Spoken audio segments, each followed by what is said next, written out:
আজকে আমি যে কথাটা আপনাদেরকে বলতে চাচ্ছি সেটা হচ্ছে যে জীবনে যাই করেন না কেন, আপনি উদ্যোক্তা হন, চাকরি করেন, ব্যবসা করেন বা জীবনে যে কোনো সিদ্ধান্ত নেন, প্রেম করেন, আপনি বন্ধুদের সঙ্গে আড্ডা দেন, বাসায় আপনার যে কার্যক্রম, প্রতিটা কাজের মধ্যে একটু ভিন্নতা আনার চেষ্টা করেন, একটু ব্যতিক্রম হবার চেষ্টা করেন।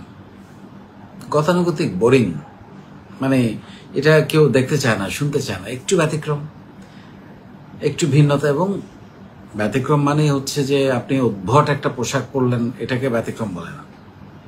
রুচিশীল হতে হবে, সেটা চোখের মধ্যে একটা সৌন্দর্য লাগতে হবে, নজর কাটতে হবে,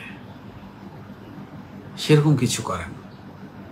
এবং ব্যতিক্রম বলতে কিন্তু আমি বলি না যে এটা সবসময় নতুন হইতে হবে।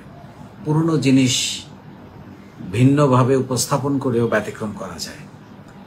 পুরনো জিনিস সহজ করে সাবলীলভাবে তুলে ধরাটাও কিন্তু ব্যতিক্রম। সো আপনার প্রতিটা কাজে আপনি একটা ইভেন্ট করবেন, ব্যতিক্রম কিছু করার চিন্তা করেন। সেখানে নতুন কি ঢেলে দেয়া যায় যেটা সবার চোখে পড়বে, যেটা এখন পর্যন্ত কেউ করে নাই।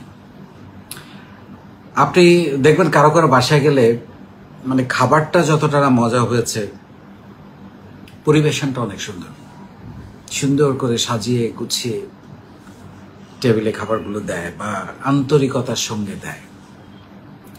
সেখানে ব্যতিক্রমী ফুটে ওঠে। আমরা বলি যে এরা খুবই আন্তরিক, এটা কিন্তু একটা ব্যতিক্রমী আচরণ। এরা স্মার্ট, রুচিশীল, এই শব্দগুলো কোথা থেকে আসে?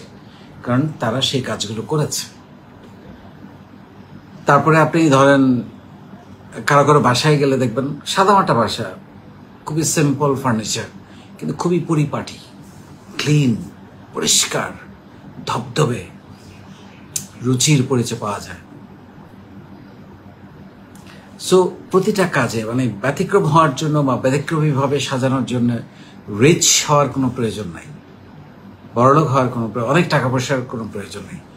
যতটুকু টাকা আছে সেইটুকু টাকা খরচ করেও, সেইটুকু টাকা দিয়ে, সেইটুকু সামর্থ্য দিয়ে একটু ভিন্নভাবে সুন্দর করে সাজানো যায়।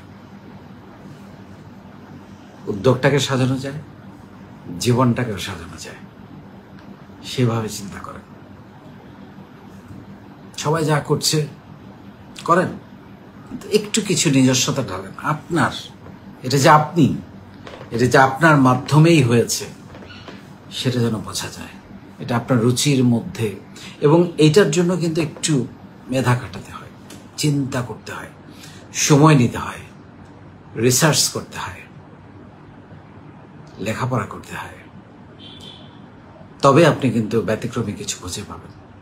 এবং দেখতে হয়, অবজারভেশন পাওয়ারটা খুবই স্ট্রং হতে হয় যারা ব্যতিক্রমী কাজ করতে হয়। আচ্ছা, ও এটা এভাবে করেছে, ও এটা এইভাবে করেছে, আমি একটু ভিন্নতা ঢেলে দেব, একটু ব্যতিক্রম হবে, চোখে পড়বে, নজর কাড়বে, আকর্ষণ করবে।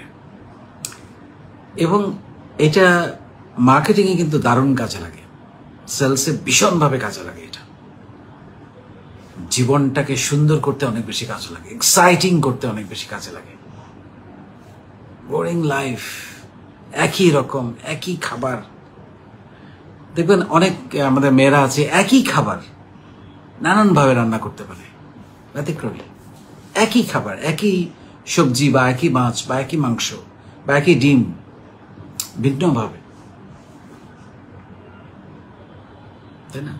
এখন আমরা মানে আমরা হয়তো যেটা দেখে আসি সবসময়, আমরা সেটাই করতে পছন্দ করি।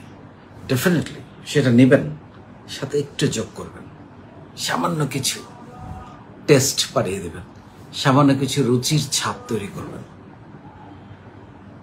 এবং এই ব্যতিক্রমীটা আপনাকে আপনার জীবনে, আপনার ব্যবসায়, আপনার উদ্যোগে, আপনার মার্কেটিংয়ে, আপনার সেলস বাড়াতে, প্রতিটি কাজে আপনাকে একটু এগিয়ে রাখবে, অন্যের থেকে আলাদা করবে। এবং আপনি নিশ্চিতভাবে অন্যকে ছাড়িয়ে যাবেন। সো প্রতিযোগিতা করতে হবে নিজের সাথে, এগিয়ে যাওয়ার জন্য। এবং নিজের সাথে যে প্রতিযোগিতা করতে পারে সে ব্যতিক্রম কিছু ঢেলে দিতে পারে, সে নতুন কিছু দিতে পারে, সে ভিন্ন কিছু দিতে পারে, সে রুচিশীল কিছু করতে পারে।